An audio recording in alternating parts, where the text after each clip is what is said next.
están? Bienvenidos a una nueva edición del programa Consultorio Alegra, asesoría legal gratuita del Ministerio de Justicia y Derechos Humanos.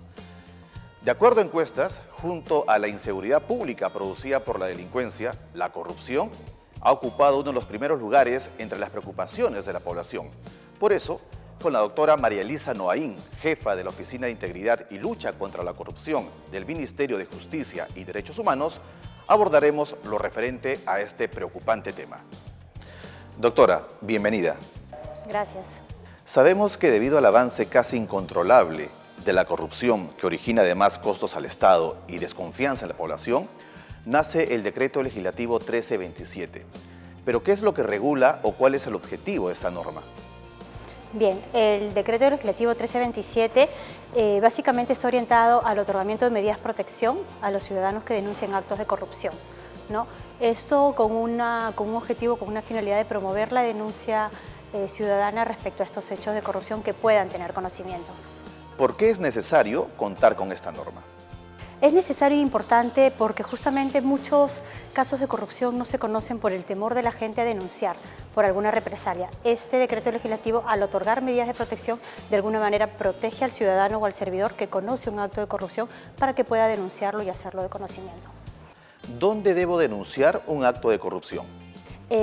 Precisamente la norma establece que deberán las entidades públicas implementar las oficinas de integridad para la gestión de denuncias. Es así que las oficinas de integridad institucional son las responsables de gestionar las denuncias por actos de corrupción. ¿Y qué es lo que debe contener esta denuncia? Bien, la denuncia debe contener básicamente los datos del denunciante, ¿no? Sus datos personales, nombre, apellido, su número telefónico, domicilio y un correo de contacto. Debe contener también una narración precisa, concreta y coherente respecto a los hechos que se están denunciando y el nombre del funcionario o servidor a quien se denuncia. También debe contener y debe acompañar la denuncia los medios probatorios correspondientes, ¿no? Los documentos que sustenten los hechos. También debe presentarse una manifestación de compromiso con la cual el ciudadano denunciante queda a disposición de la entidad para cualquier información adicional que se necesite.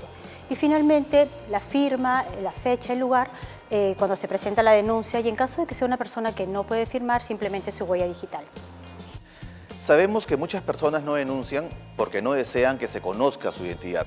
Entonces, la pregunta es, ¿existe la denuncia anónima? Sí, exacto. La norma, el decreto legislativo prevé esa circunstancia de la presentación de una denuncia anónima, para lo cual también se señala que las entidades deberán implementar los mecanismos correspondientes. Y es así que el Ministerio de Justicia ha implementado un sistema de denuncias en línea, ¿no?, para que los ciudadanos de una forma muy amigable puedan presentar su denuncia. Este sistema de denuncias aparece en nuestra página web en el link correspondiente a denuncias anticorrupción.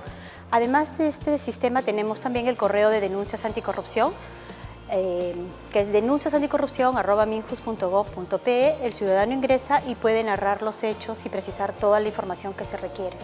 Y también se reciben las denuncias de manera presencial. ¿Existen algunos mecanismos de protección para el denunciante o testigo de un acto de corrupción? Sí, esta norma, el 1327, establece justamente las medidas de protección, ¿no?, que puede ser solicitar que mi denuncia sea anónima o medidas de protección laboral al interior de la entidad. ¿Y cuáles son las medidas de protección que puede realizar un denunciante?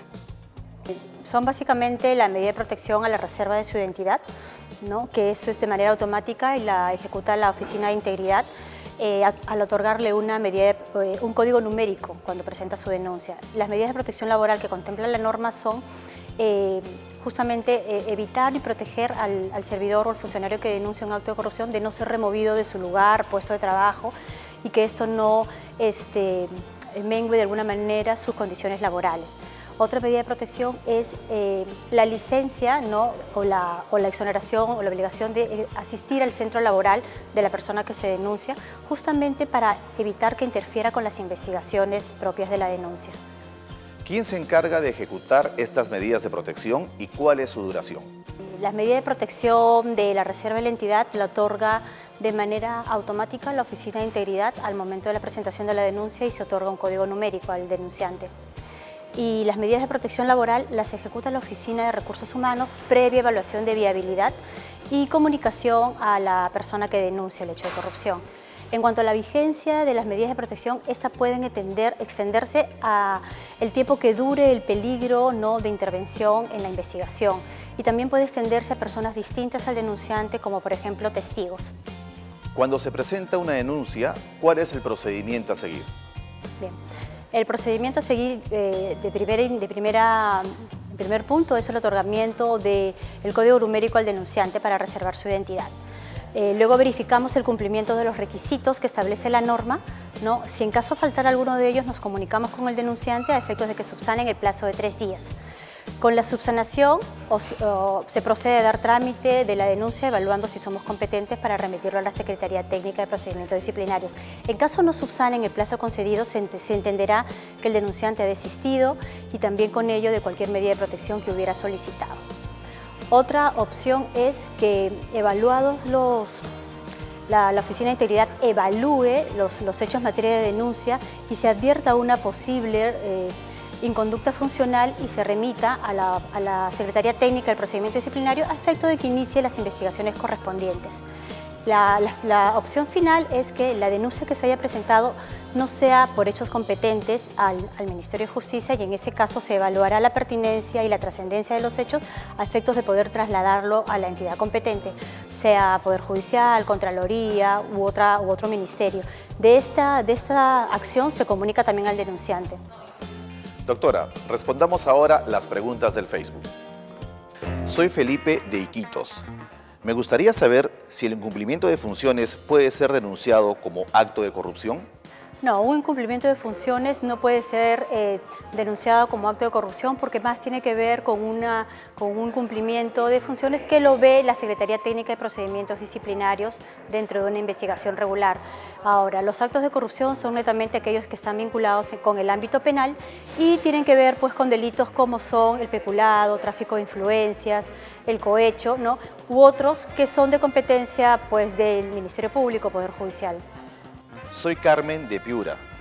¿Todos los actos de corrupción deben ser denunciados necesariamente en el Ministerio de Justicia y Derechos Humanos? No, Carmen, los actos de corrupción deben ser denunciados en la entidad en la que labora el servidor o funcionario denunciado. En el Ministerio de Justicia vemos lo que tiene relación con nuestros funcionarios y servidores.